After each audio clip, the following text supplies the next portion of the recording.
Look, I want to get back on the record with the breaking news now and why we are having dire reaction to something that, again, was arbitrarily set by the President of the United States.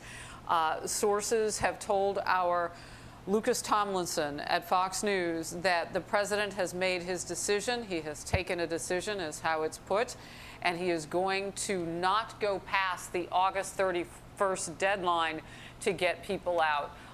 Kayleigh McEnany, we had talked so much about the fact that, look, popular were the ideas that we would pull out of places that we didn't need troops on the ground. The former President Trump wanted to pull people out of Afghanistan. He had that in common with President Biden. They have very few things in common. But that was one of them. And it was also very popular with the American people when you survey and poll them.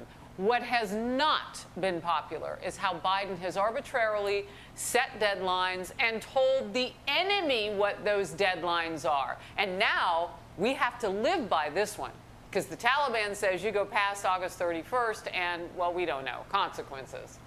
So it's their deadline. It's the Taliban's deadline, not America's. Yeah, it is the Taliban's deadline, Laura. That's exactly right. And let's be clear, we're 8 months into the Biden presidency.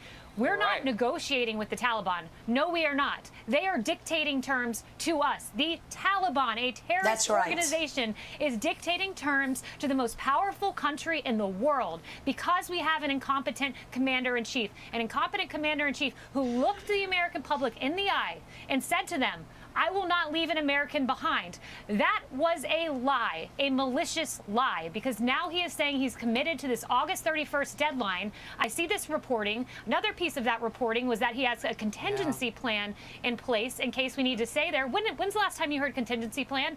Oh, he had a contingency plan in the event that the Taliban took over. Apparently, that plan ended up with Afghans hanging from airplanes, stranded at the airport, Americans stranded outside of Kabul. But rest assured, he has a contingency plan should we need to go beyond August 31st. This is an absolute joke, and they're dictating terms to us. Under President Trump, this would have never have happened. You would have had a competent plan, take the civilians out first, take the equipment, take the military, bomb the bases. But you simply do not have a commander-in-chief who's in control here, and Americans will be left behind and left for dead, as Lara Logan said. So, Kayleigh, I want to run with that for a little bit, because what I hear you saying, too, look, Biden back in April said that, well, and then again in July, don't worry about the Taliban taking over. I'm paraphrasing him now. We will get out by September 11th. Look, we understand the politics of that deadline. But are you trying to say now, because it's a pretty frightening thought, that even if we thought we could negotiate a date past August 31st, it would likely be something that the Taliban would want because we're not in control? We got to get our mojo back. Kayleigh? That's exactly right. Because, look, minutes after I saw this reporting, I see a headline come through on my computer here from the Washington Post that says Taliban doubles down on demanding that we withdraw by August 31st. So they're doubling down as our commander-in-chief is capitulating to a terrorist organization. It's no wonder the USA Today poll today has him at 41%. This is appalling. This is a dishonorable exit, and Americans are going to be left behind. It is so sad.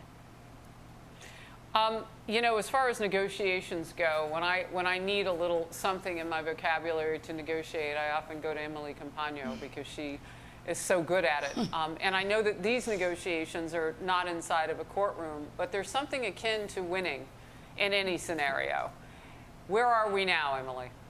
Thank you for that, Harris. Well, I have to point out that when the Taliban threatened, quote, consequences if Biden were to extend that August 31st deadline, they called it extending the occupation.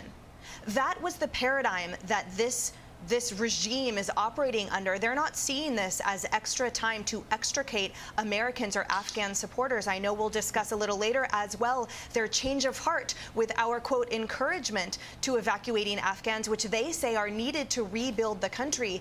As my colleagues have illustrated here, clearly they are holding the cards in that negotiation and certainly how it's framed. And to take a step back for the moment, I cannot overstate the irresponsibility, to use Jen Psaki's word, of how this administration is communicating this to the American public. So we have the Pentagon spokesman that refuses to commit to a number of Americans, yes, stranded there in that country. He says it's several thousand. We'll leave it at that number for now. And he gets snappy with a reporter and says, well, it changes by the hour. Well, give us the number then this hour, because every American over there brings with it a family here at home, praying for their safety and worrying about them. We have Jen Psaki that attacked Peter Doocy, calling it irresponsible. He used the word stranded. Is she going to call every other outlet that used the same word? CNN, Politico, CBS, NBC, and the like? We are using that word because we are not being given specificity by this administration or actual transparency that we can then run with specific words that might describe it more accurately. So we have an administration engaging in semantics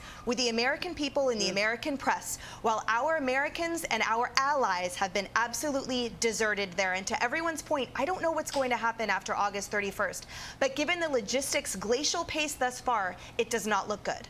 Hi, everyone. I'm Brian Kilmeade. I want you to do me a favor. I want you to click to subscribe to the Fox News YouTube page. This is the only way that I know for sure that you're not going to miss any great commentary, any great news bites, any great interviews coming your way on Fox. You can get it all here on YouTube. So subscribe right now.